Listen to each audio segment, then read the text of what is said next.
murakoze cyane mwatangira mutwibwira abantu batabazi naho mugiye. yewe nitwa Serugo Ben, uyu nawe yitwa Chance ni madame. Twabafashe urugendo tugiye muri Australia. Igitaramo mufite muri Australia kimeze gute? Mwatangira mutwibwira abantu. Ku rwacu ruhande turiteguye kandi twiteguye neza, ibintu bimeze neza, ariko ku ruhande rwa hariya abantu dukorana nabo batubwira ko bimeze neza, kandi ikiruta byose izari inzozi zacu zo gukora ibitaramo bitanishyuza n'amafaranga nazo twabashije kuzigera. Ni ukuvuga ngo igitaramo kiri hariya ni free entry. Kiriya gitaramo mwakigize ubuntu kandi harimo ubushobozi mwinshi bwagiye busora. Yego ubundi muri Bibiliya nubwo dusanzwe dukora ibitaramo twishyuza, ariko nk'uko nabivuze inzozi zacu ni uko tugomba kugera ku rwego tutishyuza ibitaramo, kugira ngo na wa wundi udashoboye, wa wundi udafite amafaranga nawe yinjire, cyangwa se na wa wundi utarabyumva ntabuzwe n'uko twishyuje, ahubwo aze kuza nageramo anezerwe, narangiza asabana n'Imana atahe.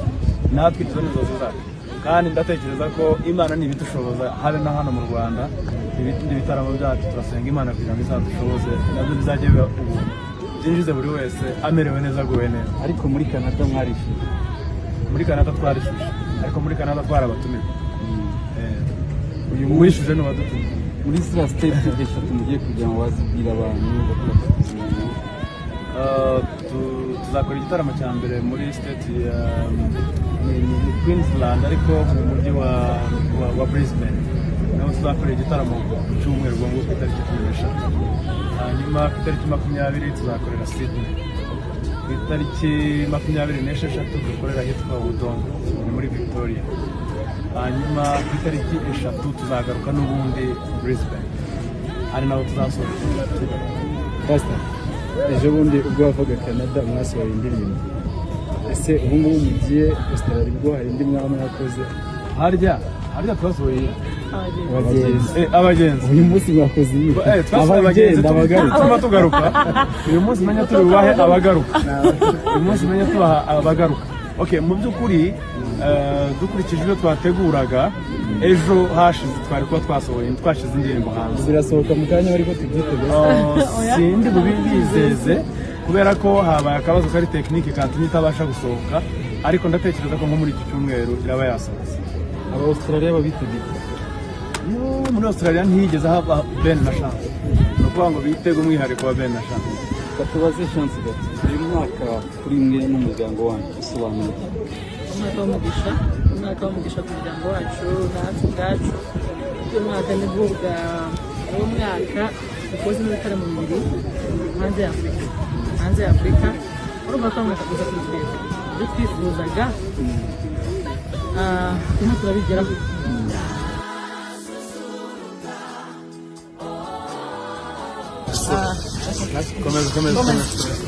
Reka kibasumba ayekubira twabaye giftinga twabifurije kumera nk'uko tumeze. uyu munsi wababwira iki uramuryango? Ariko rero abantu ntibabyumve nabi, si ukumenya ko tumeze kubera ku izina oya, kuko bashobora kuba banaturusha mu bundi buryo. Impamvu twabaye ibyiza twabifurije, murabizi twabifurije ibyiza bindi. agira ngo mbaze Pastor Ben, uyu munsi kuba muri kugenda gutya bimeze gute, mubyiyumvamo gute? Biraryoshye nk'uko yabivuze, biranezeza mu by'ukuri. Ikintu kinezeza cya mbere ni ukubona mpagurutse i Kigali ngiye ahantu kure, ariko ntagiye muri gahunda z'umuryango. Uyu mwaka muzagaruka? Arya si wowe wambaje ikibazo kandi ubushize menya ari wowe. Ubushize mwarambwiye ngo tugiye muri Canada ngo tuzaga, hanyuma tubapuruvinga wrong. Ni ukuba rero n'ubu nabwo turababwira ko tuzagaruka, kuko turababyeyi b'abana, tugomba kubareba, kandi nta mpamvu turabona yatuma dusura. Iyo Chance namubaza ikibazo iyo biteguye. Pastor Ben ku bwanjye ni umwanditsi mwiza, ni n'umuririmbyi mwiza. Ufite Ben bisobanuye iki kuri wowe?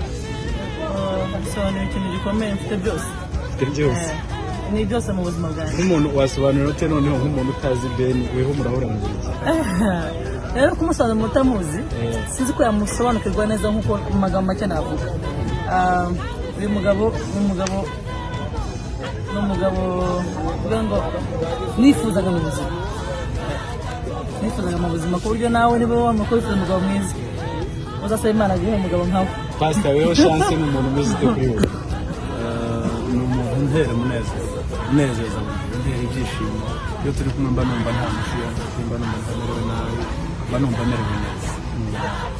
Uyu munsi ukunda kumuhamagara Kibasu izina abantu benshi bari kugenda babakoperaho cyane biza gute abandi batangiye kwita bakibasumba ariko umuntu wese kuri mugenzi we ni Kibasumba ushatse bamwita Kibasumba ubona bwo umugabo yakwita umugore we Kibasumba yanamwita n'ibindi nkuko bakunda kujya twita sheri kari ibintu byinshi. Nyuma ya Canada twitega iki? Nyuma ya Australia twitega iki? Nyuma ya Australia tuzaza turuhuke dukora ivugabutumwa ry'ahanga mu gihugu n'ahandi havanga ariko tubaha n'indirimbo nyinshi. Dufite umushinga wo gukora indirimbo nyinshi. Mutuhe gato kuri Zaburi ariyo tuba mugiye gukora muri kiriya gihugu cya Australia. Kubwira gato amashimwe y'abandi arebera mu madirisha Yesu tarobanura kutuni araza azura ibyapfuye bibaho. Ukurikiyeho ni muri Australia. Pastor reka tubashimire. Murakoze cyane. Yesu abamugisha turabakunda.